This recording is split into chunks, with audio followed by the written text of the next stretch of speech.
దేవుని వాక్యాన్ని చూద్దాం. బైబిల్ గ్రంథంలో లూకాసు వార్త 19వ అధ్యాయంలో ఒక వ్యక్తి స్టోరీ దేవుడు రాయించాడు. ఆ వ్యక్తిని ఆ సమాజంలో పాపి అయిన మనుష్యుడు అన్నారు. మీకు అందరికీ చాలా చాలా చాలా సుపరిచితమైన వ్యక్తి, బోల్డ్ అంతమంది దైవజనులు ప్రసంగాల్లో చెప్పినటువంటి వ్యక్తి జక్కయ్య. లూకాసు వార్త 19వ అధ్యాయము 1వ వచనం నుంచి చదువుదాం. ఆయన సంచరించుచు ఎరికో పట్టణములో ప్రవేశించి దాని గుండా పోవచ్చుండెను. ఇదిగో, సుంకపు గుత్తదారుడును ధనవంతుడునైన జక్కయ్య అను పేరుగల ఒకడు యేసు ఎవరో అని చూడగోరెను గాని పొట్టివాడైనందున జనులు గుంపు కూడి ఉండుట వలన చూడలేకపోయెను. అప్పుడు యేసు ఆ త్రోవను రానయ్యుండెను గనుక అతడు ముందుగా పరుగెత్తి ఆయనను చూచుటకు ఒక మేడు చెట్టెక్కెను. యేసు ఆ చోటికి వచ్చినప్పుడు కన్నులెత్తి చూచి, జక్కయ్య, త్వరగా దిగుము, నేడు నేను నీ ఇంట నుండవలసి ఉన్నదని అతనితో చెప్పగా అతడు త్వరగా దిగి సంతోషముతో ఆయనను చేర్చుకొనెను. అందరూ అది చూచి ఈయన పాపి అయిన మనుషుని యొద్ద బస చేయ వెళ్ళినని చాలా సనుగుకొనిది. ఆ రోజు జనసమూహం కోలాహలంగా ఉంది. ఏంటంటే నజరేయుడగు యేసు ఈ ప్రాంతానికి వచ్చాడు అని ఏ నోట పట్టిందో అదే వార్త. ఇతను బాగా డబ్బు సంపాదించినాడు. ఎలా సంపాదించాడో తనే చెబుతాడు తర్వాత. అంటే రూపాయి పొందాల్సిన వాడి దగ్గర 4 రూపాయలు వసూలు చేశాడనమాట. అధికంగా ధనాన్ని వసూలు చేసినోడు, కనికరం, జాలి, ప్రేమ, దయ మొదలైన సెంటిమెంట్లకి దేనికి కూడా తావివ్వనివాడు. అందుకని ఆ ప్రాంతం మొత్తం కూడా సుంకపు గుత్తదారుడైన జక్కయ్యకు వాళ్ళు పెట్టుకున్న టైటిల్ ఏంటంటే పాపి అయిన మనుష్యుడు. మంచోడు కాదు, చెడిపోయినోడు, పాపి అయిన మనుష్యుడు అని అందరూ అసహించుకునేవాళ్ళు. ఎందుకంటే అంత కాఠిన్యంగా వ్యవహరించేవాడు అతను. అయితే యేసు ప్రభు ఆ ప్రాంతానికి వచ్చాడన్న వార్త అతను చెవిన పడినప్పుడు అతని మనసులో ఒక ఆశ మెదిలింది. చాలామంది చెప్పగా విన్నాను, యేసు అలా, యేసు ఇలా, యేసు అది, యేసు ఇది అని ఏదో చెబుతూ ఉన్నారు. అసలు ఏంటి యేసు అని, యేసు ఎవరో చూద్దాం అనుకున్నాడట. అసలు ఆయనతో మాట్లాడదాం, ఆయనతో పరిచయం ఏర్పరచుకుందాం, ఆయన ఆహ్వానిద్దాం, లేకపోతే ఇంకొకటి ఏదో చేద్దాం అని ఏమనుకోలా. జస్ట్ చూద్దాం, యేసు ఎవరో అని చూడగోరేను అనుకున్నాడు అని ఉంది ఇక్కడ లేఖనంలో. సరే, యేసు ప్రభు వస్తూ ఉన్నాడు. జనసమూహం గుంపులు గుంపులు మరి ఆయన చుట్టూ ఆయన మాట్లాడుతూ ఉన్నాడు. అందరూ గుంపులుగా పడి వింటూ ఉన్నారు. మధ్యలో ఆయన ఉన్నాడు, చుట్టూ జనమే, దాదాపు వేలాది మంది ఉన్నారు ఆయన చుట్టూ. పాపం జక్కయ్య ఆశ తీరలే. ఆయన అనుకున్నది ఏంటంటే యేసును చూద్దాం అనుకున్నాడు. మనిషి కొంచెం పొట్టివాడు. మిగిలిన వాళ్ళందరూ ఎవడు చూడండి ఇట్లా పాపం ఎటుపక్క సందు చేసుకుని వచ్చి ఆయన చూద్దామని ట్రై చేసినా కుదరట్లా. ఇసుగొచ్చింది. వాళ్ళ ఇంట్రెస్ట్ను బట్టి కొంతమంది చూడలేకపోతే కొంతమంది నీకు కూడా యేసు కావాలరా, నీలాంటి పాపాత్ముడికి కూడా యేసా అన్నట్టుగా అడ్డు తగిలి మొత్తాన్ని పాప రిస్క్ పెట్టారు మనోడిని. తిప్పలు పడ్డాడు కానీ చూడనేలా. అయితే లోకంలో సామెత ఉంది, పుట్టోళ్ళు కొంచెం తెలివితేటలు ఎక్కువ ఉంటాయని. అది నిజమో కాదో నాకు తెలియదు, మరి దేవునికి స్తోత్రం. జక్కయ్య దగ్గర మాత్రం మనకు అది అర్థమైంది స్పష్టంగానే. ఏం చేశాడు తెలుసా? అరే మీరు చూడలేకపోతే నాకు ఇంకేం అవకాశాలు లేవా? నేను ఎట్లనన్నా సరే యేసుని చూడాలి. ఇక మీరు నా మీద కనికరం చూపలేదు కనుక, నన్ను చూడలేదు కనుక నేను చేసే పని నేను చేస్తానని ఆయన ఏ రూట్లో వస్తున్నాడో గమనించాడు. ఆ రూట్లో ముందే పరిగెత్తిపోయి తనకు అనుకూలమైన చెట్టు ఒకటి, మేడి చెట్టు ఒకటి చూసుకొని ఎక్కాడు దాన్ని. ఆ వయసోడు పరిగెత్తటం ఒక విడ్డూరం అయితే పోయి చెట్టు ఎక్కటం మరో విడ్డూరం. అంటే తను అనుకున్న దాన్ని సాధించడానికి, తను అనుకున్న దాన్ని నెరవేర్చడానికి ఆ మనిషిలో ఉన్న పట్టుదల, అతనిలో ఉన్నటువంటి తెగింపు ఓ ప్రత్యేకమైన విషయాలు. ఆ వయసోడు పరిగెత్తుతుంటే జనం ఏమనుకుంటారో అని అనుకోవాలా. చెట్లు ఎక్కుతుంటే ఏమనుకుంటారు, ఏం చిన్న పిల్లవాడంటాయా నువ్వు, బుద్ధి లేకుండా చెట్లు ఎక్కుతున్నావు, ఏదో కోతికొమ్మ చాట్లాగా అంటారు. ఇవన్నీ ఏం పట్టించుకోవాలా. ఎవరు ఏమనుకుంటే నాకెందుకు, నేను యేసును చూడాలి అంతే. తాను యేసును చూడాలి అన్న ఒకే ఒక్క కోరికే, ఒకే ఒక్క ఆశ అతన్ని పరిగెత్తించింది మరియు చెట్టెక్కించింది. ఆ ఏజ్కి సంబంధించిన పనులు కాదు రెండు, అయినా చేశారు. చెట్టెక్కాడు, చెట్టెక్కి కూర్చున్నాడు. జనసమూహంలో యేసు మాట్లాడుతూ వస్తున్నాడు. యేసు ప్రభువుని చూసి ఆనందపడుతున్నాడు. ఓ, ఈయన బాగున్నాడు, ఆయన మాట్లాడే తీరు కూడా బాగుంది, నన్ను చూడనీరా, యేసుని నన్ను చూడనీరా, చూడండి, మీరు చూడనిపోతే నాకు లేదు ఈ అవకాశం. మీరు ఆయన ముఖమే చూస్తున్నారు, నేను ఆయన నడినెత్తి మొదలుకొని సర్వ శరీరం చూస్తున్నాను అని లోపల లోపల ఆనందపడుతున్నాడు. లోపల లోపల ఆనందపడుతున్నాడు. మళ్ళీ లోపల లోపల ఒక రకమైన దుఃఖం ఉంది.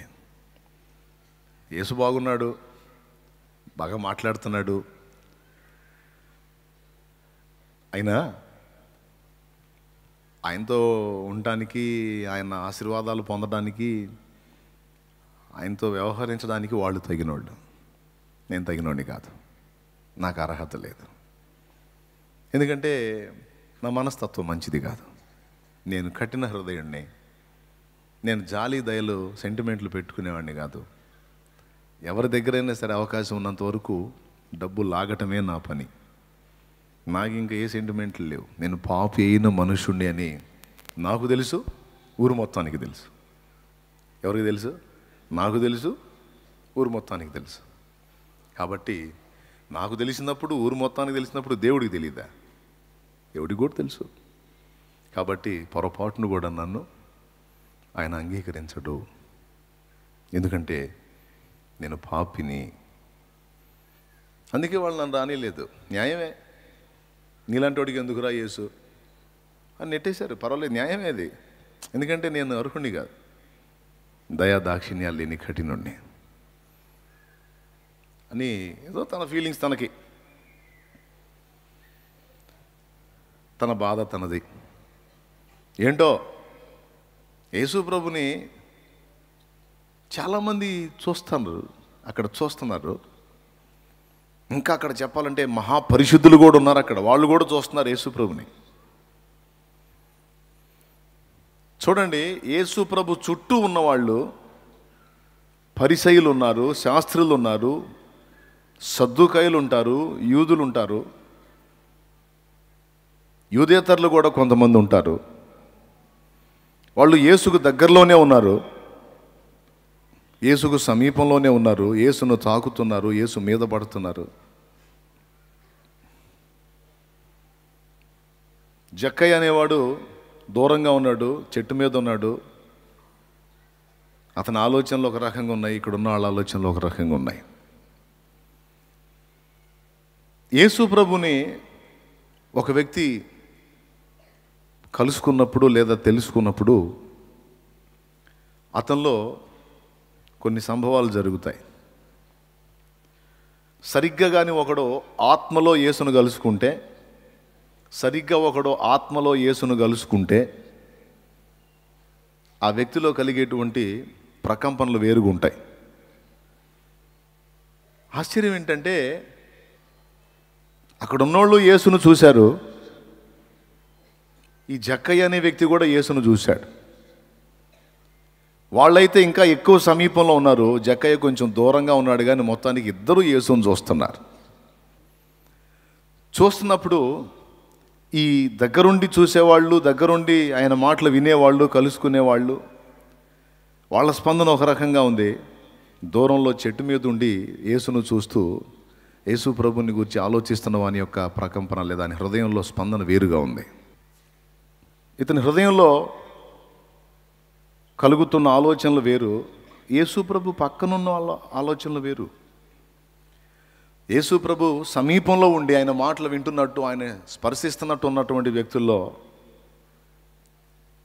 ఎలాంటి అభిప్రాయం ఉందో మీకు తెలుసు. జక్కయ్యతో మాట్లాడి, జక్కయ్య పద, నేను ఈరోజు నీతో కూడా ఉండాలి, నీ ఇంట్లో ఉండాలని యేసు ప్రభు అన్నప్పుడు పక్కనున్న వాళ్ళు ఏమనుకున్నారంటే, నా పాపైన మనుషుని దగ్గరికి వెళ్తున్నారు, ఈయన పాపులతో తిరుగుతున్నాడు ఏంటి ఈయన అని సణుక్కున్నారని ఉంది అక్కడ. ఎవరు? ఆయన పక్కన ఉన్నోళ్ళు. చెట్టు మీద ఉన్నాడు నిజంగా పాపే అయిన మనుషుడు తను పాపే అనుకున్నాడు. దేవుడు కూడా నన్ను ఒప్పుకోడు, ఎందుకంటే నాలో మంచి లేదు, నేను ఒక అసహ్యమైన వ్యక్తిని. కాబట్టి ఏదన్నా దేవుడు కనికరిస్తే వాళ్ళని కనికరిస్తాడు, వాళ్ళు మంచోళ్ళు, నా అంత నీచులైతే కాదు. అమ్మో మందేడ మరి దారుణం అయితే తన ఫీలింగ్ తను తాను అసహించుకుంటున్నాడు. యేసు ప్రభుని చూసినప్పుడు, యేసు ప్రభుని తెలుసుకున్నప్పుడు, యేసు ప్రభుని సరిగ్గా ఒక వ్యక్తి కలుసుకున్నప్పుడు, బాగా వినాలి, ఇది కీలకమైన మాట. యేసు ప్రభుని చూసినప్పుడు, యేసు ప్రభుని తెలుసుకున్నప్పుడు, లేక యేసుని ఆత్మలో కలుసుకున్నప్పుడు ఒక వ్యక్తిలో కలిగేటువంటి మొట్టమొదటి స్పందన ఏంటంటే తన స్థితి ఏంటో తను గుర్తిస్తాడు. ఇది మీకు అర్థమైందో లేదో నాకు తెలియదు, ఇది చాలా ముఖ్యమైన విషయం. తన స్థితి ఏంటో తను గుర్తుపడతాడు. లోకుల సంగతి కాదు. పక్కన ఉన్న వాళ్ళని చూస్తే వాడు పాపి, వీడు పాపి, వాడు తేడా, వీడు తేడా అనుకుంటున్నారు. యేసుప్రభు పక్కనే ఉన్నారు, యేసుప్రభు దగ్గరే ఉన్నారు, యేసుప్రభుతోనే ఉన్నారు, యేసుప్రభు సమీప్యం అనుభవిస్తున్నారు. అప్పుడప్పుడు ఆయన మీద మొట్టమొదట కనిపించేటువంటి లక్షణం తానేంటో తాను గుర్తుపడతాడు. తన స్థితి ఏంటో, తన స్థాయి ఏంటో, తన లోపాలేంటో, తన పాపాలేంటో, తన బలహీనతలేంటో, తన వైఫల్యాలేంటో తను గుర్తుపడతాడు, స్త్రీ అయినా పురుషుడైనా. ఆ గ్రహింపు ఒక వ్యక్తికి రాలేదు అంటే వాళ్ళు సరిగ్గా ఇంకా యేసును కలుసుకోలేదు, తెలుసుకోలేదు, ఆయనను ఎరుగలేదు అని అర్థం. ప్రైజ్ ద లార్డ్, హల్లెలూయా. నా మట్టుకు నేను గ్రహించింది అది. నిజంగా దేవుణ్ణి ఎరుగుట అనే దానిలో బైబిల్లో రకరకాలుగా యేసు ప్రభుని ఎరిగారు జనం. కానీ జక్కయ్య ఎరిగిన తీరు వేరు, మరికొంతమంది భక్తులు ప్రభువుని ఎరిగిన తీరు వేరు. ఉదాహరణకి యేసు ప్రభు ఉన్న ప్రాంతంలో అక్కడ ఉన్నటువంటి యూదులు కొంతమంది యేసు ప్రభు వారి మధ్య బోధ చేసిన, కార్యాలు చేసిన అవి చూసినప్పుడు వాళ్ళు ఏమనుకున్నారంటే, ఇతడు వడ్లవాని కుమారుడు కాడా, ఇతడు మరియ కుమారుడు కాడా, ఇతని తల్లి పేరు మరియ కదా, వడ్లవాడు యోసేపు కుమారుడు కదూ, సీమోను, యాకోబు, యోసేపు, యోదా అనే నలుగురికి అన్నగదు, ఇతని తమ్ముళ్ళేగాళ్ళు, వడ్రంగం పనిచేసే యేసు కదూ, మనకి చెక్కబాలలు చేసి ఇచ్చాడు, కుర్జీలు చేసి ఇచ్చాడు యేసు. అవును ఆ కుర్రోడు, ఆ కుర్రోడే. వాళ్ళు ఎరిగింది అది. వాళ్ళు ఏమి ఎరిగారు? వడ్రంగం పనిచేసే యేసు అని ఎరిగారు. అందుకే వాళ్ళ మాటలన్నీ కూడా అక్కడే ఉన్నాయి. వాళ్ళ సమాజంలో ఒక కుటుంబానికి చెందిన వ్యక్తిగా, వడ్లవాడు అంటే వడ్రంగం పనిచేసేవాడు, వాళ్ళ నాన్న వడ్రంగం పనిచేస్తాడు, ఈ అబ్బాయి కూడా మనకి పనిచేసి పెట్టాడు అని ఇంతవరకే వాళ్ళు ఎరుగుదురు. ఇక్కడ ఎందుకు ఈ మాట నేను మీకు అందిస్తున్నానంటే, మనం దేవుణ్ణి ఏ స్థాయిలో ఎరుగుతామో దేవుని దగ్గర నుండి ఆ స్థాయిలోనే మనం ఫలం పొందగలం. Praise the Lord. దేవుణ్ణి మనం ఏ స్థాయిలో ఎరుగుతామో ఆ స్థాయిలో మాత్రమే మనం దేవుని యొద్ద నుండి ఫలాన్ని పొందగలం. కొంతమంది ఎరిగిన తీరు ఎలా ఉంది, ప్రభువుని తెలుసుకున్న తీరు ఎలా ఉంది. ఎలా ఉంది? వడ్లవాని కుమారుడు అంట, మరియమ్మ కొడుకంట. వాళ్ళకి చిన్నప్పటి నుంచి తెలుసంట, చిన్నప్పటి నుంచి తెలుసంట. వాళ్ళకి చెక్క బల్లలు కూడా చేసి ఇచ్చాడంట, వాళ్ళ కుర్చీలు బల్లలు చేసి ఇచ్చాడంట. అయితే మంచి ప్రవర్తన కలిగినోడంట. ఎంతవరకు మాట్లాడాలో అంతవరకే మాట్లాడతాడు, చాలా నిబద్ధతతో ఉంటాడు, మంచి కుర్రాడు. అంతవరకే ఎరుగుదురు వారు యేసుని. కాబట్టి ఇక వాళ్ళకి ఏం ప్రాప్త? చెక్క బల్లలు ప్రాప్త, కుర్జీలు ప్రాప్త, స్తోత్రం, ప్రాప్తి, అంతవరకే ప్రాప్తి. వాళ్ళు ఆ స్థాయిలో ఎరిగారు. ఇక అంతకు మించి యేసుని ఎరగలేదు వాళ్ళు. మళ్ళీ వాళ్ళ మధ్యలోనే తిరిగాడు సంవత్సరాలు, వాళ్ళ మధ్యలోనే వ్యవహరించాడు, కార్యాలు కూడా వాళ్ళ ముందు చాలా చేశాడు. అయినా వారు ఆ పరిధి దాటి యేసుని ఇంకొంచెం తెలుసుకోవడానికి ప్రయత్నం చేయలే. దానికి కారణం అహం అడ్డొచ్చేసింది. చనువు స్వతంత్రం, ఏముందిలే మావాడేగా మనోడేగా అన్నట్టు. కొంతమంది అన్నట్టు, ఏది నేనా మారు మనసా బాప్తిస్మా, మా నాన్న ఎవరో తెలుసా నీకు, మా నాన్న సంఘ పెద్ద అంటారు కొంతమంది. ఏమంటారు, అది మా నాన్న ఎవరో తెలుసా నీకు, మా నాన్న సంఘ పెద్ద. మా అమ్మ మామూలు ప్రార్థనా పరురాలు కాదు. మరి నువ్వు, నాదేముందిలే, నేను ఆల్రెడీ దేవుని బిడ్డలో కొడుకునే, దేవుని బిడ్డలో బిడ్డనే, నాకేముంటుంది అని కొంతమంది అట్లా ఫీల్ అవుతూ ఉంటారు. అంటే వారి తల్లిదండ్రి దేవుణ్ణి ఎరిగిన వాళ్ళు, ఆ భక్తులకు పుట్టిన సంతానంగా నేనున్నాను కనుక ఇక నేనేం స్పెషల్గా ఇది చేయాల్సిన అవసరం లేదు, ఆల్రెడీ మా అమ్మ మా నాన్న భక్తి పనులు. యేసు ప్రభు గురించి ఎవరు నాకు యేసు ప్రభు గురించి ఉయ్యాల్లో ఉగ్గుపాలతో నేను తెలుసుకున్నాను యేసు ప్రభుని. నాకు యేసు ప్రభు గురించి నువ్వు చెప్పేది, నాకు ఉయ్యాల్లో ఉగ్గుపాలతో పసిపాపగా ఉన్నప్పుడే నాకు తెలుసు. మమ్మ నన్ను ఉయ్యాల్లో వేసి జోలపాట్లు అయ్యే పాడింది. చర్చి మా సమాజంలోనే ఉంది. బైబిల్ మాకు కొత్త కాదు, ఎప్పుడు నాకు తెలుసు బైబిల్లో మత్తయి తెలుసు, మార్కు తెలుసు, లూకా తెలుసు, యోహాను తెలుసు, అబ్రహాం తెలుసు, దావీదు తెలుసు, ఇస్సాకు తెలుసు, యాకోబు తెలుసు, దానియేలు తెలుసు. అబ్బా చిన్నప్పటి నుంచి సండే స్కూల్లో, అలాగే మేము అప్పుడప్పుడు చర్చి బయట కూర్చున్నప్పుడు, కుర్రోళ్ళతో కలిసి మేము కూర్చున్నప్పుడు, ముసలోళ్ళతో కలిసి కూర్చున్నప్పుడు చర్చిలోంచి వినపడే మాటలు మాకు రోజు ఎప్పుడు వింటూనే ఉంటాం. మాకు తెలియదా? ఓకే, తప్పులేదు, తెలుసుకోవచ్చు అంతవరకు. మాకు తెలియని యేసు కాదు, మాకు తెలియని బైబిల్ కాదు, మాకు తెలియని పాస్టర్ కాదు, మాకు తెలియని చర్చి కాదు, మాకు తెలియని కోటాలు కాదు, మాకన్నీ తెలుసు. కథ మీకు అంతవరకే, హద్దు పడిపోయింది. ఇక అంతకుమించి లోతుకి వెళ్ళడానికి ఇష్టపడకపోతే ఎంత డేంజరో చూడండి. కానీ కొంతమంది అలానే ఉన్నారు, నాకు తెలుసు అనుకుంటా. వీళ్ళలాగే మరియమ్మ కొడుకు కదూ, వడ్లవాని కుమారుడు కదూ. దేవుని వాక్యం ఏం చెప్పిందంటే, వారు అంతవరకే ఎరిగి ఉన్నందున, అంతవరకే వారు ఆయనకి హద్దు నియమించినందున, అంతకు మించి వారికి ఏ కార్యం కూడా ఆయన చేయలేదు అని రాస్తుంది. అంతకు మించి ఏం చేయలేదట. కొంతమంది రోగులను స్వస్థపరచడం తప్ప ఇంకేం చేయలేదు. అక్కడే ఉంది మత్తయి సువార్త 13:54లో, అందువలన వారు ఆశ్చర్యపడి, ఈ జ్ఞానమును ఈ అద్భుతములను ఇతనికి ఎక్కడి నుండి వచ్చినవి? ఇతడు వడ్లవాని కుమారుడు కాడా? ఇతని తల్లి పేరు మరియ కాదా? యాకోబు, యోసేపు, సీమోను, యోదాయను వారు ఇతని సహోదరులు కారా? ఇతని అక్క చెల్లెండ్రందరూ మనతోనే ఉన్నారు కారా? ఇతనికి ఈ కార్యములన్నీ ఎక్కడి నుండి వచ్చినని చెప్పుకొని ఆయన విషయమై అభ్యంతరపడిరి. అయితే యేసు ప్రవక్త తన స్వదేశములోను తన ఇంటను తప్ప మరి ఎక్కడనైనను గణహీనుడు కాడని వారితో చెప్పెను. వారి అవిశ్వాసమును బట్టి ఆయన అక్కడ అనేకమైన అద్భుతములు చేయలేదు. అది మనము ఆయనను ఎరిగి ఉన్న స్థాయిని బట్టే ఆయన కార్యాలను, ఆయన శక్తిని, ఆయన ప్రభావాన్ని మనం పొందగలం. మనం ఆయన ఎరిగి ఉన్న స్థాయిని బట్టి. మనం ఆయనను తక్కువగా ఎరుగుంటే తక్కువ కార్యాలే పొందగలం, ఆయనను ఎక్కువగా ఎరుగుంటే ఎక్కువ కార్యాలను చూడగలం. ఆయనను మనం ఎంతగా ఎరుగున్నామో మన విశ్వాసం అంతగా పెరిగిపోతూ ఉంటుంది. కొంచెముగా ఎరిగుంటే కొంతవరకే విశ్వసించగలం. ఆయనను బాగుగా ఎరిగి ఉంటే మన విశ్వాస పరిమాణం కూడా ఒక రేంజ్లో ఉంటుంది. విశ్వాస పరిమాణం కొంచెంలో ఉన్నప్పుడు కొద్ది కార్యాలే మనం చూడగలం.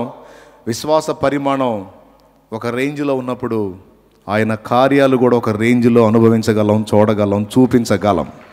ఇప్పుడు ఎవరికి వాళ్ళు పరీక్ష చేసుకోవాలి. అసలు యేసు ప్రభుని నేను ఎంతవరకు తెలుసుకున్నాను, అసలు నా జీవితంలో ఆయన ఎంతవరకు పరిచయం అయ్యాడు, ఆయనను ఏ స్థాయిలో కనుగొన్నాను.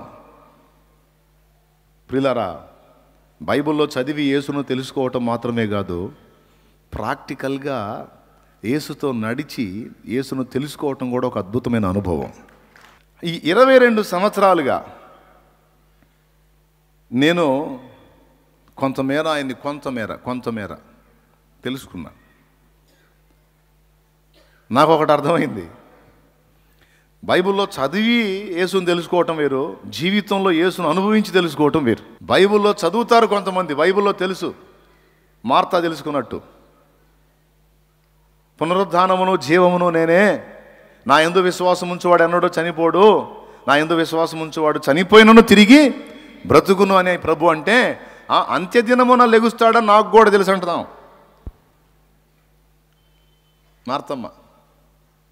మార్తమ్మలు ఉన్నారు, మహాతల్లులు కొంతమంది, మార్తయ్యలు కూడా ఉన్నారు కొంతమంది. ఇప్పుడు సంగతి చెప్పంటే చివరిలో నాకు తెలుసులే అంటుంటారు. మన అలా మాట్లాడారు, ముందు వాళ్ళే మాట్లాడుతుంటారు. మార్తమ్మలాగా యేసు ప్రభుని సౌండ్ చేయనీరు, ముందు ఆమె మాట్లాడుతుంటుంది, ఏదైనా సరే అంతే, ముందు దడదడగా మాట్లాడేస్తుంది. అంటే అంత్యదినమునకు దేవుడు నా నేను అవంటది, అబ్బాయి చచ్చిపోకముందే నువ్వు వచ్చినట్టయితే బతికేవాడు అంటది. అంటే ఏంది? నిన్నట్లో నువ్వు ఉన్నట్టయితే చావకపోవును, ఒకవేళ అవకాశం ఉంటే రేపు అంత్యదినమున లెగుస్తాడు. అంటే నిన్నటికి రేపటికి, మరి నేటికి నీ వల్ల ఏడైదిలేయా. యేసు ప్రభు ఇచ్చింది ఏంటంటే, ఈరోజు కూడా నేను దేవుడనే, ఈరోజు కూడా నేను ప్రభువునే, ఈరోజు మీద కూడా నాకు అధికారం ఉంది, నిన్నటి మీద నాకు అధికారం ఉంది, రేపటి మీద నాకు అధికారం ఉంది, నేటి మీద కూడా నాకు అధికారం ఉంది, నువ్వు నమ్మి ఉంచు చాలన్నాడు. చూపించాడు ఆ కార్యాన్ని. నిన్నుంటే చావకపోవును, రేపైతే నువ్వు లేపుతావు, మరి ఈరోజు అంటే ఈరోజు కూడా నేను బ్రతికించగలవాడను. నమ్మిక మాత్రం ఉంచంతే. నీవు నమ్మిన ఎడలా దేవుని మహిమను చూతువని నీతో చెప్పలేదా మార్తా? మళ్ళా రాయి తీయొద్దంటావు, కంపు కొట్టిద్దంటావు. నీవు నమ్మిన ఎడల దేవుని మహిమను చూస్తావు. యోహాను 11లో ఉంటుంది ఈ మ్యాటర్, యోహాను సువార్త 11లో ఉంటుంది. ప్రియులారా, జాగ్రత్తగా వినాలి. ప్రభువుని మనం తెలుసుకునే స్థాయిని బట్టి మన విశ్వాస పరిమాణం గ్రోత్ అవుతుంది. విశ్వాస పరిమాణం గ్రోత్ అయిన కొలది దేవుని కార్యాలు మనం ఆ రేంజ్లో చూడగలుగుతాం. చాలామందికి విశ్వాసం వృద్ధి పొందాలి. పౌలు అంటాడు, 1 కొరింథీ పత్రిక 13వ అధ్యాయము 1వ వచనం నుంచి కానీ మనం చూడగలిగితే, చూడండి 1 కొరింథీ 13:1 నుంచి, మనుషుల భాషలతోనూ దేవదూతల భాషలతోనైనను నేను మాట్లాడిన ప్రేమ లేని వాడనైతే మ్రోగడి కంచును గణగణలాడు తాళమునై ఉందును. ప్రవచించు కృపావరము కలిగి మర్మములనియు జ్ఞానమంతయు ఎరిగిన వాడనైనను, కొండలను పెకలింపగల పరిపూర్ణ విశ్వాసము గలవాడనైనను. చాలు, కొండలను పెకలింపగలిగిన పరిపూర్ణ విశ్వాసం అనే మాట మాట్లాడాడు. అంటే విశ్వాసంలో పరిమాణాలు ఉన్నాయి. చిన్న చిన్న కార్యాలు జరిగించే విశ్వాసం ఉంది. కొంతమంది విశ్వాసం అయితే కొండల్ని కూడా పెకలించిద్దట.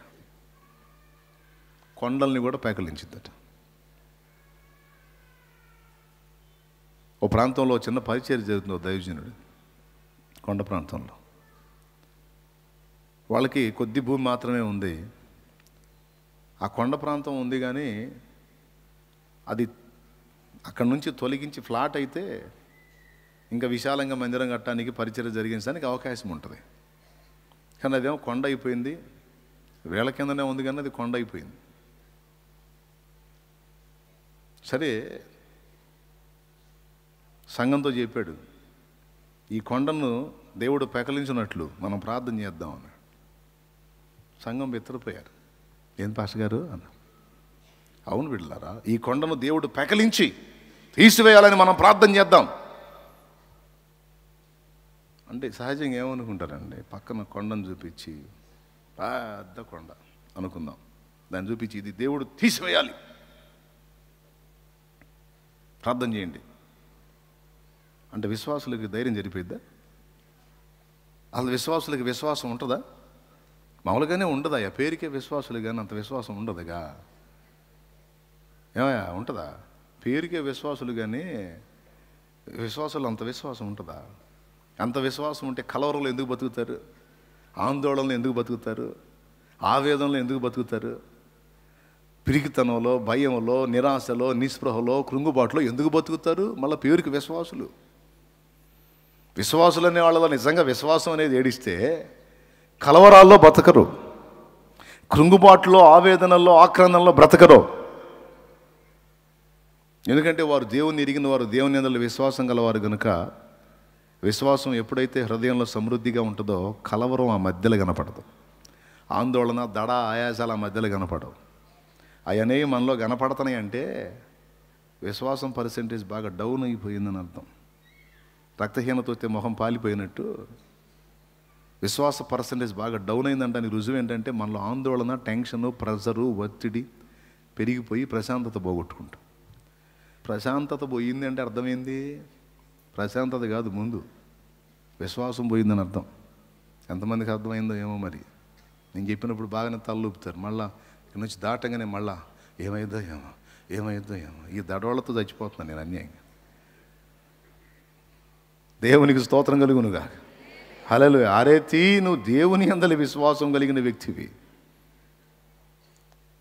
ఆ విశ్వాస పరిమాణాన్ని బట్టి దేవుని అద్భుతాలు కూడా నువ్వు స్వతంత్రించుకుంటావు. విశ్వాసులకి ఆ మొక్క చెప్పాడు ఆయన, ఈ కొండ మనకి మందే కానీ అడ్డుమండగా ఉంది, దీన్ని తీసేయాలి, ప్రార్థన చేద్దామని. అందరూ ఒకరిమొకరు వాళ్ళు చూసుకున్నారు. కొండ అంట లేచిపోయిద్దంట, మనం ప్రార్థన చేయాలంట. ఏందోనమ్మా మన పాస్టర్ గారు మరీ ఏదో మానసిక రోగ్యం మారిపోతున్నాడు. కొండ లేచిపోవటం ఏంది మరీ విడ్డూరంగా పోతే, విచిత్రంగా పోతే. ఏమోనమ్మా ఆయన వ్యవహారం అంతా ఎంత ఉంటుందని ఇంకో నాకు సౌజ్యంగానే ఉందమ్మా. కొండ లేచిపోవటం ఏంది, కొండ లేచిపోవాలంట, ఫ్లాట్ అవ్వాలంట, మనం మందిరం కట్టాలంట. ఏందో సరే లేలే, అంతగా కొండలు ఎగితే లేచిద్ది ఆయన ప్రార్థన చేస్తే, నా వల్ల అయితే కాదు. స్తోత్రం, ఆయన చేసుకుంటాడులే. సరే ఆయన అన్నప్పుడు మనం కూడా ఏకీభవిద్దాం, ఆమెను అందాం, ఏమైంది ఇప్పుడు, మనం పైసలు ఇచ్చేదేం కాదుగా అని అట్లా ఏదో మనసులో అట్లా అనుకొని ఆయన ప్రార్థన చేద్దాం. చేతులు ఇప్పుడు చెట్లకి వెళ్ళి చూపించినట్టు చూపించండి. ఎంత లేదు, పెద్ద పెద్ద మొత్తం కాదు, కోట్లలో ఉంటుంది, పెద్ద ఎక్కువేం కాదు. చూపించండి. మరి దించారేంది, అందదు మన చేతికి అందదు. అది ఎవడో ఇంత చేసినోడు అది చేయడు, కనీసం దీన్ని చూసానో చూడండి. ఓ యేసు నామములో ఓడు ఆమేన్. అది మనకి దేవుడు అనుగ్రహించిన గాక. ఇచ్చినందుకు స్తోత్రం చెప్పు. హల్లెలూయా, హల్లెలూయా. అది ఇప్పుడు అది కోట్లు అనేసరికి ముందు కోట్లు వీడేమో కదిలి తప్పులు అంటాడు.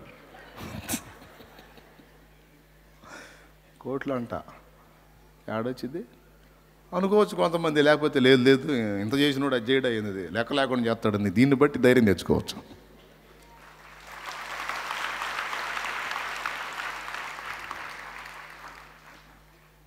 పాపం పాస్టర్ గారు చెప్పాడు, ప్రార్థన చేస్తున్నాడు. విశ్వాసులకేం విచిత్రం, ఆ ప్రార్థన ఈ కొండ యేసు నామములో తొలగించబడింది కాకన్నప్పుడల్లా లేచి ముసుగులు తీసి ఒకళ్ళ మొదలు చూసి మరి చిత్రం కాదు.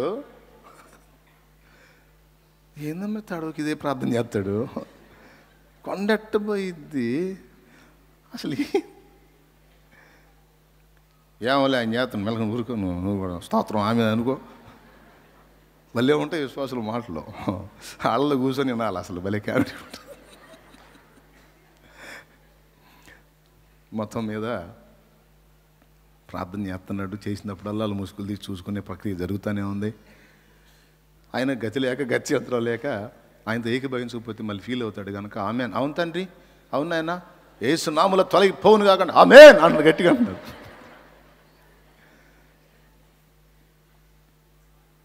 చివరిగా ఒకరోజు మందిరం ముందుకు 4-5 కార్లు వచ్చి ఆగినాయి. బాగా సౌండ్ అన్నమాట, పెద్దోళ్ళు కార్లు వచ్చి ఆగినాయి. అవండి ఈయన ఏడున్నాడంటే లోపల ఉన్నాడు, పిల్లవాడిని కొంచెం మాట్లాడాలి. కొద్దిమంది విశ్వాసులు ఉన్నారు.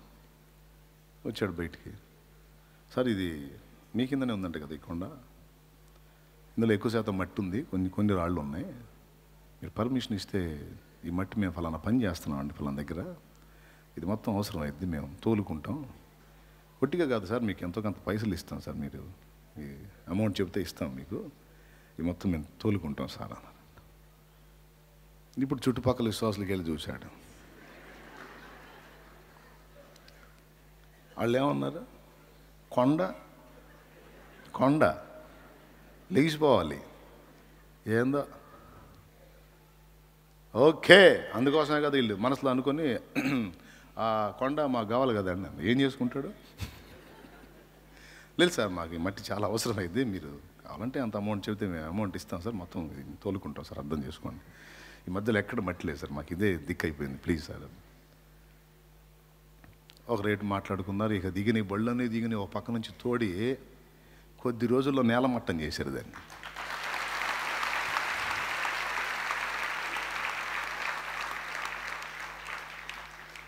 శుభ్రంగా మొత్తం బళ్ళు తోలుకొని వాళ్ళకి అడ్డుబండగా ఉన్న ఆ పెద్ద కొండ, ఆ దెబ్బ మొత్తం ఏం చేసి ప్లాట్ చేసి పడేశారు.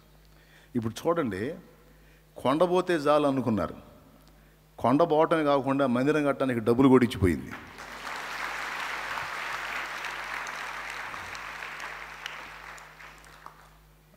ఇప్పుడు విశ్వాసులు ఏమనుకుని ఉంటారు? కొండలు లేచిపోవాలని ప్రార్థన చేస్తుంటే నేను ఎంత ఎటకారం చేసుకున్నానో అమ్మాయ, నాకైతే ఇంటికాడ నిద్రలో కూడా నవ్వు వచ్చిందమ్మా మన పాస్టర్ గారి మాటలు చూసి. నిద్రలో లేచి నవ్వుతుంటే మా ఆయన కోపడు, ఎందుకు నవ్వుతున్నావు అంటే, పాస్టర్ గారు ఎందుకు కొండలు లేచిపోవాలని ప్రార్థన చేస్తున్నాడు, మన పాస్టర్కి ఏమన్నా మైండ్ పోయిందా ఏందని నాకు నవ్వుతుందని చెప్పాను. లేకపోతే కొట్టేవాడు మా ఆయన. నిద్రలో కూడా నాకు నవ్వు వచ్చింది అమ్మాయి అనుకొని హాస్యం చేసుకున్న అనుభవాలు పోయి, నిజంగానే ఆశ్చర్య రీతిలో దేవుడు కార్యం చేసి కొండను తీసేస్తే అది పెద్ద మట్టి దెబ్బ, కొన్ని రాళ్ళు ఉన్నాయి, మొత్తం ఊడ్చుకొని పోయారు మొత్తం శుభ్రంగా. ఇలాంటిది ఒకటి కాదు, ఎన్ని జరిగినాయో, ఎన్ని కార్యాలో ఇలాంటి అద్భుతాలు. అంటే గాల్లో లేచి అవతల పడిద్దా లేకపోతే మనుషులు తోడకెళ్తా అనవసరం, కార్యం జరిగిద్దా లేదా అంటే నా దేవుడు ఎలాగైనా చేయగలడు. మనుషులకు అసాధ్యమైనవి దేవునికి అసాధ్యములగున. మనుషులకు అసాధ్యమే కావచ్చు, కానీ నా దేవునికి అసాధ్యమైనది ఏది? ఆయనకు సమస్తము సాధ్యమే. ఈ మాట 2 పర్యాయాలు దేవుడే చెప్పాడు గ్రంథంలో. యెహోవాకు అసాధ్యమైనది ఏదైనా కలదా? దేవునికి అసాధ్యమైనది ఏది?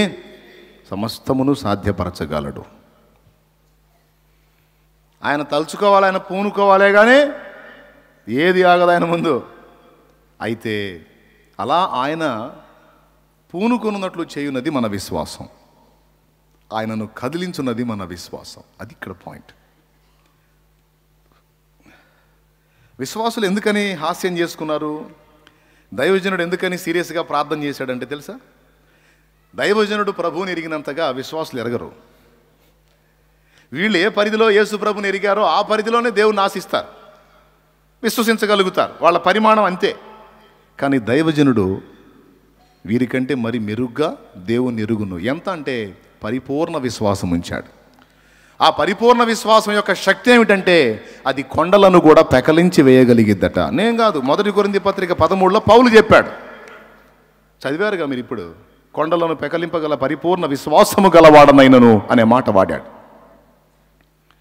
అంటే పరిపూర్ణ విశ్వాసం కొండలను కూడా పెకలిస్తుంది. అంతేకాదు, కొండలాంటి సమస్యలు, రాయి రప్పలాంటి సమస్యలు ఉంటాయి, ఓ బండలాంటి సమస్యలు ఉంటాయి, వయమ్మో అసలు ఇది బోధరా అనుకున్న కొండలాంటి సమస్యలు కూడా ఉంటాయి కొంతమందికి. కంపెనీ జబ్బుల్లాగా కొన్ని రోగాలకు మందు ఉంది, కొన్ని రోగాలకు మందు లేదు. ఇంకా జబ్బు వచ్చిందంటే ఇక మొత్తానికి పోవటమే కానీ ఆ రోగం పోవటం మాత్రం ఉండదని కొంతమందికి మహానమ్మకం. ఇక వాళ్ళకి ఆ రోగం కొండ, ఆ సమస్య కొండ. ఎందుకంటే వాళ్ళ పరిధి మించింది, ఇక దాన్ని కదిలించడం వల్ల కాదు. కానీ దేవుని వాక్యం చెబుతుంది, పరిపూర్ణ విశ్వాసాన్ని నీవు కలిగి ఉన్నట్లయితే అక్షరార్థమైన కొండే కాదు, కొండలాగా నీ ముందున్నటువంటి సమస్యలు ఏవైనా సరే అవి చదును భూమి అవుతాయి. స్తోత్రం చెప్పు గట్టిగా. అవి ఏమవుతాయని రాస్తుంది? చదును భూమి అయిపోతుంది. అది మనుషులకు అసాధ్యమైందే కావచ్చు, కానీ నా దేవునికి అసాధ్యమైంది కదా. అది తెగులు కానీ, బలహీనత కానీ, ప్రాబ్లం కానీ, ఆర్థిక సమస్యలు కానీ, హెల్త్ ఇష్యూస్ కానీ, లేదా నీ ప్రయత్నాల్లో ఏదో నువ్వు తలపెట్టిన కార్యాలు కానీ, నీకు అవి కొండలు కావచ్చు. కానీ నీవు విశ్వసించగలిగితే, అది కూడా పరిపూర్ణంగా విశ్వసించగలిగితే, ఆ విశ్వాస పరిధిని బట్టి కొండలు కూడా నీ ముందు చదునవుతాయి. కానీ అంతటి విశ్వాసం ఇప్పుడు సాధించాలి. అది ఇక్కడ పాయింట్. అంతటి విశ్వాసాన్ని మనం కలిగి ఉండడానికి మనకు ఆధారం ఏంటంటే యేసును తెలుసుకొనుటయే, యేసును ఎరుగుటయే. దేవునికి మహిమ. ఆయనను మనం ఏ పరిధిలో ఎరగగలమో ఆ పరిధిలో ఆయన నుంచి ఆశించగలం, విశ్వసించగలం, పొందగలం. వాళ్ళు అంతవరకే నమ్మారు. ఎంతవరకు నమ్మారు? మరియమ్మ కొడుకు, వడ్లో అను కుమారుడు, మన ఊరుడుగా, మన బజార్ పక్క బజారుడు, వాళ్ళకి అంతవరకే ప్రాప్తం. కానీ ఒక కుష్ఠరోగి ఆయనను స్వస్థపరిచే దేవుడిగా ఎరిగాడు. సంవత్సరాల నుంచి జబ్బుతో బాధపడుతున్న ఆ కుష్ఠరోగి యేసును స్వస్థపరచు దేవునిగా ఎరిగాడు. ప్రభువా, నీకు ఇష్టమైతే నన్ను శుద్ధుని గావించు అని ఆయన అడిగినప్పుడు ఏ అభిప్రాయంతో అడిగుంటాడు? ఈయన మాట్లాడితే, ఈయన స్పర్శిస్తే, ఈయన ఆజ్ఞాపిస్తే కుష్ఠరోగం ఏంది? కుష్ఠరోగం వల్ల డాడీ రోగం అయినా సరే పోవాల్సిందే అని నమ్మాడు. పోయింది. అవునా? శతాధిపతి తన దాసుడు జబ్బుతో ఉన్నప్పుడు, ప్రభువా నీవు మాట, జస్ట్ ఒక మాట అనవయా చాలన్నాడు. మాట మాత్రం సెలవివ్వు, నా దాసుడు బాగుపడతాడు. నీవు నమ్మినట్టే నీకు అగునుగాక. అయిపోయింది. ప్రభువా నా కుమార్తెను కరుణించు. అమ్మా, పిల్లల రొట్టె ముక్కలు తీసి కుక్క పిల్లలకి వేయటం యుక్తం కాదు. ప్రభువా, మరి కుక్క పిల్లలు ఎట్లా బ్రతకాలి? పిల్లల బల దగ్గర నుంచి పడిన మొక్కలు తినే కదా కుక్కలు బతకాలి. కుక్క పిల్లలు అట్టనే అనుకుని ఏదో ఒక రొట్టెలాగా నాకు వెళ్ళి చూడవయా అంది. అమ్మా, నీ విశ్వాసం గొప్పది, నీవు కోరినట్టే నీకు అగునుగా. సంవత్సరాల పేడ ఒక దెబ్బతో అయిపోయింది, వదిలిపోయింది. ఎందుకు అంతగా వెంటబడింది? ఆయన అవమానపరిచాడు, తృణీకరించాడు. ఆమె కేకేస్తే పట్టించుకోవాలి, ఆయన ఆమె మాత్రం వదల్లా. ఎందుకు తెలుసా? ఆమెకు తెలుసు యేసు ఏంటో, అందుకే ముందుకు పడింది. శతాధిపతికి తెలుసు యేసు ఏంటో, అందుకే చెప్పాడు. ఏమన్నాడు? నేను సహా నాయకుడిని, నా కింద కూడా సైనికులు ఉన్నారు. ఒకరిని పొమ్మంటే పోవును, ఒకరిని రమ్మంటే వచ్చును, ఒకరిని ఇది చేయమంటే చెయ్యును. ఎందుకంటే నేను అధికారిని కనుక నా కింద వాళ్ళు నాకు లోబడి నేను చెప్పిన పనులు చేస్తారు.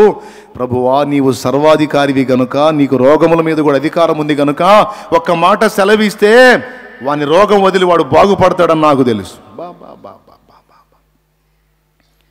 మళ్ళా యేసు ప్రభుతోనే తిరిగిన వాళ్ళకి లేదు. శతాధిపతి అన్యుడి హృదయంలో క్రీస్తును గూర్చిన అంతటి విశ్వాసం యేసునే ఆశ్చర్యపరిచి తన వెనక ఉన్న జన వైపు చూసి, ఇశ్రాయేలులోనైనా ఇంతటి విశ్వాసం ఉన్నట్లు నేను చూడలేదు అని చెప్పి, అతడు కోరినట్లు అతనికి అగును కాకంటే అతని దాసుడు బాగుపడ్డాడని లేఖనంలో మనం చదువుతాం. లూకా 7లో. ప్రియులారా, ఈ విషయాలన్నీ ఎందుకు చెప్తున్నానంటే మన విశ్వాస పరిధి పెరగాలి. అంతేకాదు, ఆ పరిధి పెరగాలంటే మనం యేసుని కొంచెంగా తెలుసుకున్నట్టు కాదు, యేసును బాగుగా ఎరిగి ఉండాలి. ప్రభువుని బాగుగా ఎరుగుట ద్వారా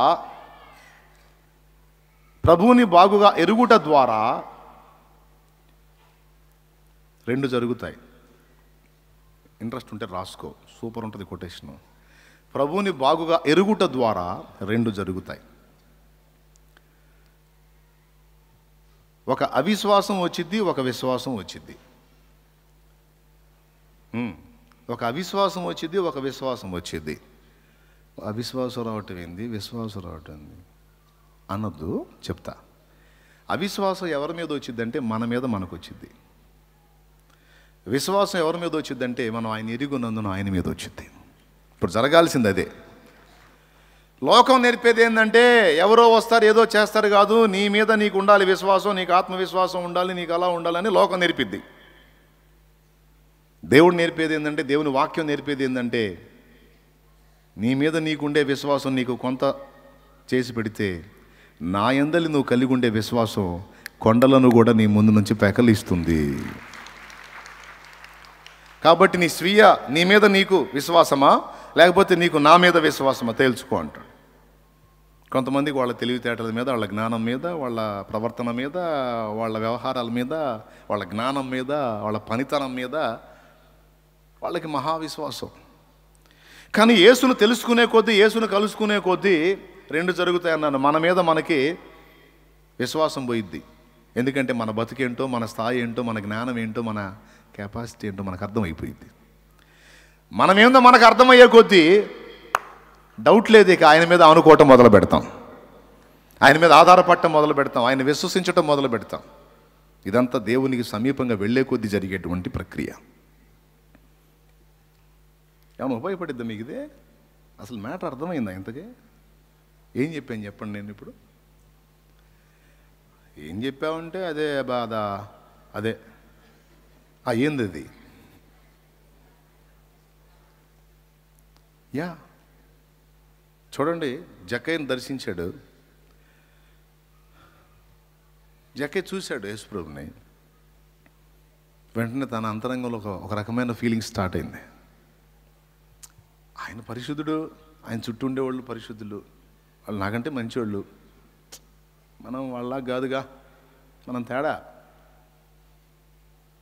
కాబట్టి చాలే, నాకు ఇంతవరకు చాలే. వాళ్ళని ప్రేమిస్తాడు, వాళ్ళని గౌరవిస్తాడు, వాళ్ళని అభిమానిస్తాడు, వాళ్ళ ఇళ్ళకి వెళ్తాడు. నాలాంటి పాపినే ఆయన అనుకుంటాడా? ఆయన కూడా తప్పులేదులే, ఎందుకంటే నేను మంచివాడిని కాదు కదా. ఆయన నన్ను పట్టించుకోకపోవటం కూడా నేలే. ఆయన నాలాంటి వాడిని ఎందుకు గుర్తిస్తాడు? ఆయన నేను పాపినే కదా, నా దగ్గర మంచి లేదు కదా. ఫీలింగ్ ఆశ్చర్యం చెప్పనా? కరెక్ట్గా ఆయన ఉన్న చెట్టు దగ్గరకు వచ్చి యేసుప్రభు ఆగి తల పైకెత్తి, జక్కయ్య త్వరగా దిగు, నేడు నేను నీ ఇంట ఉండవలసి ఉన్నది అన్నాడు. దీన్ని ఇంకో టైపులో చెప్పాలంటే, అంటే బైబిల్ రాయటం పద్ధతి కాబట్టి ఆ పద్ధతిలో అలా రాశారు, నేడు నేను నీ ఇంట ఉండవలసి ఉన్నదని. మామూలుగా చెప్పాలంటే, నా పందాలో చెప్పాలంటే, జక్కయ్య నేను వచ్చింది నీ ఇంటికేనాయా, నువ్వేం పైకి ఎక్కి కూర్చున్నా, రా, ఎక్కడికి వచ్చాను అనుకున్నావు, మీ ఇంటికే, ఈరోజు మీ ఇంట్లోనే ఉండాలి, దా తొందరరా. ఆశ్చర్యం. చుట్టూన్నోళ్ళ ముఖాలు మారిపోయినాయి, చెట్టు పైన ఉన్నోడు మొహం కూడా మారిపోయింది. చుట్టూన్నోళ్ళ ముఖాలేమో ఆశ్చర్యం, చెట్టు పైన ఉన్నోడికేమో ఆనందం. నా ఇంటికా ప్రభా, నా ఇంటికా, ఊరు మొత్తం అసహించుకున్నాను ప్రభా, నేను పాపాత్ముడిని, నా ఇంటికా, నా ఇంటికా, నాలాంటోడి ఇంటికా, అదేంటి నేను మంచివాడిని కాదయా, నా ఇంటికి వస్తా. ఇదిగో నీ చుట్టూన్నోళ్ళు మంచివాళ్ళు, వాళ్ళు పరిశుద్ధులు, నీతిమంతులు, నేను పాపిని. వాళ్ళంతా అనేది అదే నన్ను పాపి అయిన మనిషి. నేను నాకు దగ్గర కూడా ప్రేమ లేదు, కాటిని ఎక్కువ, నాకు మంచివాడిని కాదు, నా ఇంటికి రావటం ఏంది? ఏమో రావయ్యా, త్వరగా దిగిరా, నాకు వెళ్ళాలా. నాకు తెలిసి ఏ రేంజ్లో దిగుంటాడు ఊహించుకుందారు. అక్కడ పోయి నాకు అడుగుదాం, జక్కని ఎంత స్పీడ్గా దిగావు నువ్వు అని. త్వరగా దిగి అని ఉంది లేఖనాల్లో, త్వరగా దిగి సంతోషంతో చేర్చుకున్నాడట. ప్రభా రాయరా. ఆ వెళ్ళేటప్పుడే అతని హృదయంలో ఒక రకమైన పరివర్తన అర్థమైపోయింది. యేసుని గ్రహించేశాడు, అర్థం చేసుకున్నాడు యేసుప్రభుని. నిజముగా ఆయన దేవుడే, నిజముగా ఆయన దేవుడే. ఎందుకంటే నలుగురు కొడుకులుంటే అమ్మకి చెడిపోయిన కొడుకు మీద మమత ఎక్కువ. మమత ఎక్కువ అంటే మిగిలిన వాళ్ళకి మమత చూపదని కాదు, చెడిపోయిన వాడి మీద బాధ్యత కలిగి ఉంటుంది. ముగ్గురు మంచివాళ్ళే, చక్కగా చదువుకొని జాబులు చేసి, ఒకడు మాత్రం తాగుపోతాడు, తాగి గొడవలు చేస్తాడు, తనలో తింటాడు, గందరగోళం అవుతుంటాడు. ఎప్పుడన్నా చూడ వేదనగా ఉంటుంది. ముగ్గురు కొడుకులు అడుగుతారు, ఎందుకుమా నువ్వేం మొహం ఏందిమా, ఆస్తులు పోగొట్టుకున్న అలా పెడతావు ఏందిమా, మొహం ఏందిమా, సంతోషంగా ఉండవేందిమా, మాతో పాటు అట్ట బయటికి తెచ్చిన ఆనందంగా ఉండవేందిమా, నీ మొహం చూస్తుంటే మాకు విరక్తి పడుతుంది, ఏంది నీకేం తక్కువ, ఏం లేదులేయా కానీ మీరు చిన్నగా మళ్ళీ కూలయ్యి ఏందిమా, ఏంది ఎందుకు బాధపడుతుంది, ఏం జరిగింది, ఇక ఆల్లేరా మీరు ముగ్గురు ఇట్ట సంతోషంగా కళకళాడుతూ ఉన్నారు, వాడు ఎదవా, వాడు దరిద్రుడు ఏడ తిరుగుతున్నాడు, ఏడ తన్నులు తింటున్నాడు అనిలే, పాయింటా కాదా, అందా, ఎంతమంది ఒప్పుకుంటారు, ఖచ్చితంగా అంతే ఉంటుంది తల్లి హృదయం అని, కొంతమంది ఇట్లా డౌట్ లేదు, రైట్. అంటే ఏమనుకుంటుందంటే ఈ ముగ్గురు సంతోషంగా ఉన్నారు, ఈ ముగ్గురు కళకళలాడుతున్నారు, పిల్లాజలతో హాయిగా ఉన్నారు, వాడు అక్కడే కదా ఎందుకు కొరగాకుండా అయిపోయాడు, ఆ త్రాగుడు మొదనష్టం ఏడ దాపురించిందో వాడికి నా బిడ్డ జీవితాన్ని నాశనం చేసింది, ఆ బిడ్డ కూడా ఈ బిడ్డలో ఒకడిగా ఇలా ఆనందపడితే, ఇలాంటి ఆనందమయమైన జీవితం వాడికి కూడా వస్తే ఎంత బాగుండని తల్లి గుండె కొండ మీద ఉన్నటువంటి 99 గొర్రెల మీద కాదు, తప్పిపోయిన గొర్రెకెళ్ళి చూస్తుంటుంది. అది అలాగే తప్పిపోయినటువంటి బిడ్డల మీదే తల్లికి ప్రాణం కొట్టుకుంటూ ఉంటుంది. ఒక సేవకుడిగా విశ్వాసులైన మీ అందరి విషయంలో నాకు అంతే ఉంటుంది. ఎవరు బలహీనపడ్డారో, ఎవరు దిగజారుతారో, ఎవరు జారిపోతారో, ఎవరు దారి తప్పుతారో అని నా హృదయం ఎప్పుడు మీ విషయమై చింత కలిగి ఉంటుంది. ఇందుకు దేవుడే సాక్షి. నేను కహాని చెప్పట్లా, నేను చెప్పేది నిజమో కాదో నా దేవుడికి తెలుసు. నేను ఏమైపోయినా పర్వాలా, మా బిడ్డలందరూ క్రీస్తులో నిలిచి ఉండాలి, ఎవ్వరూ జారిపోకూడదు, వారు భద్రంగా ఉండాలి, వారు క్షేమంగా ఉండాలి, ప్రభువులో స్థిరంగా ఉండాలి, రాకడలు ఎత్తబడాలి, ఒక్కరు కూడా మిస్ అవ్వకూడదని నా హృదయం. నా గుండెల్లో ఉన్న ఆవేదన, చింత నా తండ్రికి తెలుసు. ఆదివారం, శుక్రవారం, బుధవారం అందుకే మళ్ళీ జాగ్రత్త జాగ్రత్త అని హెచ్చరిక చేసేది. అందుకే పోతా కూడా 2 మాటలు చెప్పే పోతా, బయటికి దిగి మెట్లు దిగి వెళ్ళేటప్పుడు కూడా 2 మాటలు అన్ని మా జాగ్రత్త అని చెప్పుకుంటూ వెళ్తా. ఎందుకు? ఎల్లప్పుడూ మీతో ఉండను కదా, ఎల్లప్పుడూ మీతో ఉండను, మీ పక్కనే ఉండను. మీ పర్సనల్ లైఫ్ మీది. ప్రభునందు విశ్వాసం స్థిరపరచుకుంటారో, కాపాడుకుంటారో, బలహీనతతో తొట్టుపడి లోకం వైపు చూసి దిగజారిపోతారో అనే టెన్షన్. ప్రార్థన చేస్తాను, కాపాడుకో తండ్రి అని. కానీ ఆ ప్రేమను బట్టి, ఆ మమతను బట్టి ఒక బాధ. అందుకే పోలేకపోయేది ఆ బలిపీఠం దిగి. అవకాశం లేదు, లేకపోతే మొత్తాన్ని ఇక్కడే ఉంచాను. దేవునికి స్తోత్రం, హల్లెలూయా. ఆ ఏర్పాట్లన్నా అందుకే. ఎప్పుడన్నా మీరు వచ్చి కలుస్తారేమో, అక్కడ కూడా కనపడతారేమో అని మాట్లాడకపోయినా నేను చూసి సంతోషపడతా. కొంతమంది ప్రార్థన తోటలో కనపడతా, ప్రార్థన చేసుకుంటా, ప్రార్థన చేస్తా. ఈ ప్రాంగణం అంతటి నీ మహిమతో నింపు, ఇందులో ప్రతి అణువులో నీ మహిమ నింపు, ఇందులో ప్రవేశించిన వారికి స్వస్థత కలుగున్నట్లు, కార్యాలు జరుగున్నట్లు, నీ సన్నిధిని అనుభవించినట్లు, మళ్ళా నీ కార్యాలు చూచినట్లు ఈ ప్రాంగణాన్ని దీవించు. నీ బిడ్డలు ఇందులోనికి ఆకర్షించు, వారు నిన్ను కలుసుకోవాలి, అది నేను చూడాలి. నేను వెళ్తా, ఏకాంత ప్రార్థనకి వెళ్తాను. ఎవరన్నా వచ్చి ప్రార్థన చేసుకుంటే ఎంత ఆనందమో నాకు. అంటే ఎందుకు తెలుసా, నా బిడ్డ దేవునికి కనెక్టింగ్లోనే ఉన్నాడు, నా కుమారి, నా కుమారుడు దేవునికి అనుబంధంలోనే ఉన్నారు, వారు తెగిపోలేదు. రైట్. వ్యక్తిగతంగా దేవుణ్ణి కలుసుకోవటం నేర్చుకున్నారంటే వీళ్ళకి తిరుగులేదు అని ఆనందపడతా. పర్సనల్గా ఎవరి ప్రోత్సాహం లేకుండా, ఎవరి ప్రమేయం లేకుండా తమంతటా తాముగా దేవుని సన్నిధిని వెతుక్కుని అనుభవంలోకి వచ్చారు చూడు, వీళ్ళకి తిరుగులేదిక. వాళ్ళు చెడిపోరిక. ఎందుకంటే వాళ్ళు యేసుతో నడవటం నేర్చుకున్నారు. వ్యక్తిగతంగా యేసుతో సహజీవనం నేర్చుకున్నారు, సహవాసం నేర్చుకున్నారు. ఏది ఆశించానో అది ఏర్పడింది వీళ్ళలో. ఇక వాళ్ళ గురించి నాకు చింత లేదు. ఎందుకంటే నన్ను దేవుడు అలాగనే చెక్కుకుంటూ వచ్చాడు. ఈ రోజుకి నేను భద్రతలో ఉండటానికి కారణం ఆయనతో ఏర్పరచుకున్న అనుబంధం. నా బిడ్డలు కూడా ఆ మెట్టుకు వచ్చినప్పుడు ఇంకంతకుమించి ఆనందం ఏముంది? తెలుసుకోవాల్సిన వాడిని తెలుసుకున్నారు, కలుసుకోవాల్సిన వాడిని కలుసుకున్నారు, నడవాల్సిన వాడితో నడుస్తున్నారు. పర్సనల్గా మళ్ళీ నేను వాళ్ళని పిలిచింది లేదు, ప్రోత్సహించింది లేదు. ఇంకా ఆనందం కదా మరి నాకు. నా పిల్లల విషయంలో కూడా నాకు ఆ చింత ఉంది. నేను కనిన నా పిల్లల విషయంలో కూడా నాకు ఆ చింత ఉంది. ఆత్మీయ పిల్లల విషయంలో చింత ఉంది, శరీర సంబంధమైన పిల్లల విషయంలో కూడా చింత ఉంది. వాళ్ళు కూడా అలా దేవుణ్ణి పర్సనల్గా కలుసుకోవటం నేను చూడాలి. దేవుని సన్నిధిని పిచ్చి పట్టినట్లు వెతుక్కోవటం నేను చూడాలి. ఆ మెట్టుకు వాళ్ళు వచ్చిన నాడు, అలాగే దేవునితో వాళ్ళు కనెక్ట్ కాగలిగినాడు, పరిపూర్ణంగా లింక్ అవ్వగలిగిన నాడు ఇక నాకు దిగులు ఉండదు. ఎందుకంటే మెయిన్ లైన్తో కనెక్షన్ ఇచ్చినంత వరకే. మెయిన్ లైన్తో కనెక్షన్ దొరికిందా హై వోల్టేజ్ వచ్చేస్తుంది, ఇక ఫుల్ విద్యుత్ శక్తి మామూలుగా రాదు, ఇక పవరు. అందుకే నా బోధ, నా బాధ, నా ప్రయాస మిమ్మల్ని తీసుకెళ్ళ మెయిన్ లైన్కి లింక్ చేయాలని. మెయిన్ లైన్ ఎవరు? అది కదా దేవునికి మహిమ. ఆయన దగ్గర ఆయనతో లింక్. కొంతమంది ఆయన తర్వాత కానీ ముందు నీ సంగతి ఏందంటారు.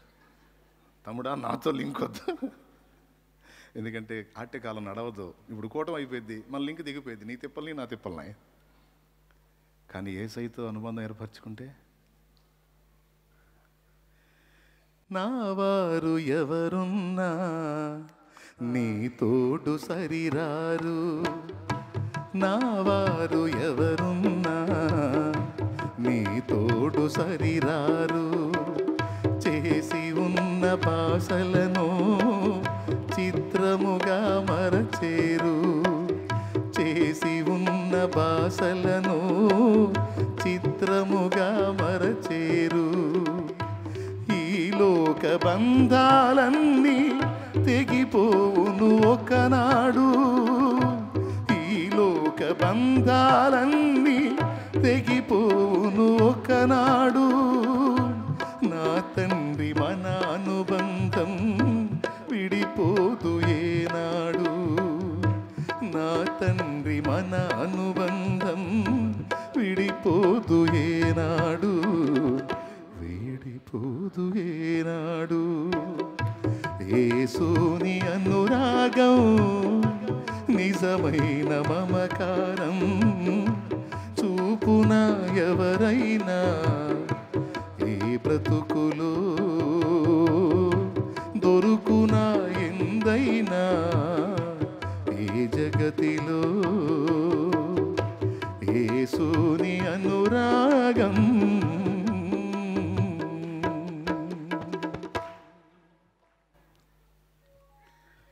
వ్యక్తిగతంగా నీవు ఆయనను కలుసుకుంటే నాకు అంతే చాలు. అందుకోసం ఈ బాధలన్నీ, నా చూపులు, ఆశలు దేవుని సన్నిధిలోకి వచ్చి కొంతమంది గోజాడుతూ ఉంటారు. తెల్లవారుజామున వస్తారు కొంతమంది 5 అప్పుడు 4. నేను 2 వస్తా, ఒక్కోసారి మధ్యరాత్రి 2 వచ్చి తిరుగుతా. ఈ జామున ఎవరన్నా మోకాళ్ళు వేస్తున్నారేమో అని. 3 వస్తా, 4 వస్తా, 5 వస్తా, ఒక్కోసారి 1 గంటకు కూడా వచ్చి తిరుగుతూ ఉంటా.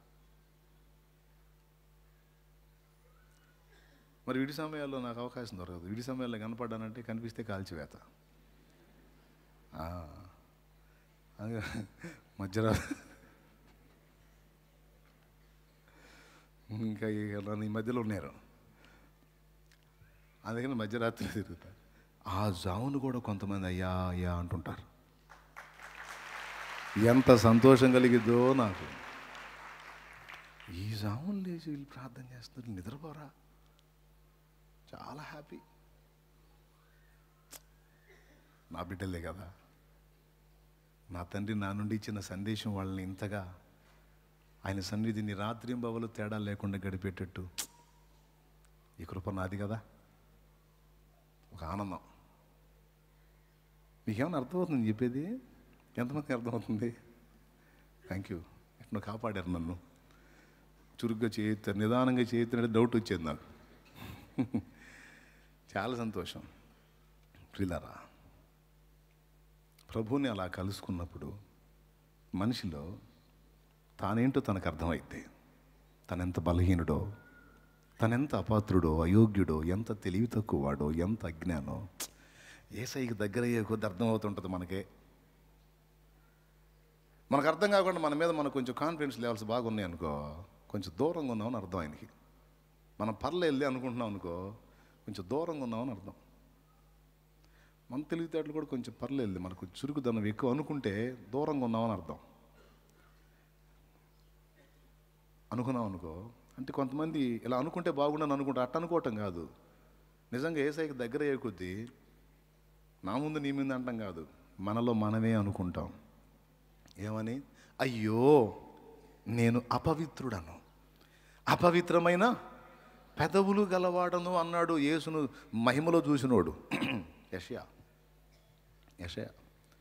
దేవా దుమ్మును ధూళినయ్యా అన్నాడు అబ్రహాం అంతటి వాడు. దేవా యెహోవా నేను పురుగును అన్నాడు దావీదంతటి వాడు. నేను ప్రధాన పాపిని. పాపులారా నిలబడండి లైన్లో అంటే, నెంబర్ 1 ఆ నేమ్స్ చదివేటప్పుడు నెంబర్ 1లో వచ్చే పేరు ఎవరిదో తెలుసా తిమోతి? అదే ప్రధాన పాపిని అని చెప్పుకున్నాడు పౌలంతటి వాడు. దేవోక్తులను పలికే యాకే కుమారుడైన ఆగూర్ అన్నాడు, మనుష్యులలో నా వంటి పశుప్రాయుడు లేడు. అబ్బా, దేవునికి సమీపమైపోయినటువంటి భక్తుల హృదయాలు ఇలా స్పందించినాయి. హల్లెలూయా. అంటే తమ అయోగ్యత, తమ అనర్హత, తమ శక్తిహీనత, తమ బుద్ధిహీనత, తమ బలహీనత తాము ఎరుగుదురు. ఎప్పుడు ఎరుగుదురు? యేసును సరిగా కలుసుకున్నప్పుడు, యేసును సరిగా తెలుసుకున్నప్పుడు. ఇక తమ్మును తాము ఏ విధంగానూ కూడా ప్రొటెక్ట్ చేసుకోలేరన్న సంగతి అర్థమైపోయి ఇక ప్రతి ఘట్టంలోనూ ఆయన వైపు చూడటం మొదలు పెడతారు. ఆది కాండంలో వచ్చింది ఈ దరిద్రం. తమ మీద తాము ఆనుకునేటట్లు సాతాను తిప్పాడు. ఇప్పుడు అదే మనిషి తనంతటా తాను నడవటం కాకుండా తానేంటో ఎరిగి దేవుని మీద ఆధారపడి నడవటమే పరలోక ఆనందం. అర్థమైందా? రైట్. జక్కయ్యకి అర్థమైపోయింది తానేంటో. వాళ్ళు కలుసుకున్నట్టు కలుసుకోవటం కాదు. జక్కయ్య ఆత్మలో కలిశాడు ప్రభువుని. నీ ఇంటికే వచ్చాను రావయ్యా అన్నప్పుడు ఇంక అర్థమైపోయింది. అమ్మో, తల్లికి చెడిపోయిన కొడుకు మీదే ఉన్నట్టు ఈయన నా కోసమే వచ్చాడంట. మరి ఈయన కాక ఇంకెవరు దేవుడు? ఈయనే దేవుడు. స్తోత్రం. ఇది దేవుని గుండె, ఇది దేవుని గుండె. సిలువ మీద కుడివైపు ఉన్న దొంగకు అర్థమైపోయింది. పిలాతు సభలో శిక్ష విధించబడుతున్నప్పుడు గమనించారు, అన్ని చోట్ల అతను చూస్తానే ఉన్నాడు, ఎక్కడా తేడా లేదు. సిలువలో వేలాడుతూ మరణయాతన అనుభవిస్తున్నప్పుడు కిందన్నోళ్ళు ఎగతాళి చేస్తూ ఉన్నారు. దిగిరా, చచ్చిపోయిన వాళ్ళని లేపావుగా, నిన్ను నువ్వు దించుకో అని ఎగతాళి చేస్తూ ఉంటే ఇప్పుడన్నా తిడతాడేమని చూశాడు. అక్కడ కూడా తిట్లా, తండ్రి వీరేమి చేయుచున్నారు, వీరు ఎరుగరు, వీరిని క్షమించు అన్నాడు. ఇంత దుర్మార్గం చేసి సిలువకు అప్పగించి దేహాన్ని చీలికలు పేలికలు అయ్యేటట్టు చేసి నెత్తుటి ముద్దగా చేసి మనుషులు చూడనొల్లని వానిగా తన దేహాన్ని మారిస్తే ఇదేంట్రా? వాళ్ళు ఏం చేస్తున్నారు వాళ్ళకి తెలియదు. వాళ్ళని వదిలేసే అంటున్నాడు ఏంటి, క్షమించి అంటున్నాడు ఏంటి? ఇది మానవ హృదయం కాదు, ఇది దేవుని గుండె. ఇంతటి క్షమ, ఇంతటి దయ, ఇంతటి కనికరం, ఇంతటి ప్రేమ మానవ హృదయాల్లో ఉండదు. మలినం నిండిన మానవ హృదయాల్లో ఉండదు. ఇది దేవుని గుండె. ఈ గుండెలో మంచోడికి చెడ్డోడికి అందరికీ కూడా సరైన స్థానం ఉంది. కాబట్టి అప్పుడు అర్థం చేసుకొని, అది దేవుని హృదయం అర్థం చేసుకొని అప్పుడు అన్నాడు, ప్రభువా నువ్వు తిరిగి వచ్చుట ఖాయం. నీవు నీ రాజ్యముతో కూడా వచ్చినప్పుడు ఖచ్చితంగా వస్తావు, డౌట్ లేదు. నన్ను జ్ఞాపకం చేసుకుంటావా? నాకు అవకాశం ఇస్తావా? చూడండి, సిలువలో ప్రాణం పెడతా కూడా ఒక ఆత్మ రక్షించుకున్నాడు. పాఠం. ప్రాణం పెడతా కూడా ఒక ఆత్మను ప్రభావితం చేశాడు. మనకి పాఠం. నేడు నీవు నాతో కూడా పరదేశంలో ఉండు అన్నాడు.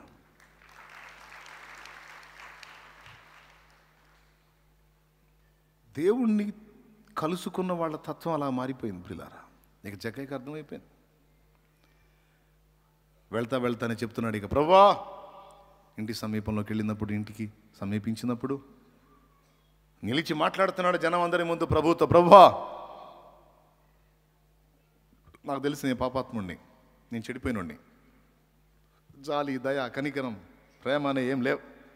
ఎవడు ఎట చస్తే నాకెందుకు, నా డబ్బు నాది, నా పైసలు నాకు కావాలి, నాదే బతుకు, నేనే బతికింది బతుకు అనుకున్నా. కానీ అది బతుకు కాదు. నాకున్న ఆస్తిలో ధనవంతుడు అతను ముందే, నాకున్న ఆస్తిలో సగము పేదలకు ఇచ్చేస్తున్నా, మిగిలిన సగం నేను ఎవరి వద్దనైతే రూపాయికి ఇంత వసూలు చేశానో దానికి అంతకంత రెట్టింపు తిరిగి చెల్లిస్తాను. అప్పటిదాకా పాపేను మనుషుడు, మామూలుడు కాదు, కఠినుడు, దుర్మార్గుడు, దెయ్యపోడు, ఏమోడు దెయ్యపోడు, వీడు సైతాను అనుకున్నవాడు ఒక్క దెబ్బలో యేసు ప్రభువును కలుసుకున్నాక ఏమనిపించుకున్నాడు తెలుసా? మహాదాత. ఒక్కసారిగా తన సమస్తాన్ని కోల్పోవడానికి ఇష్టపడ్డాడు.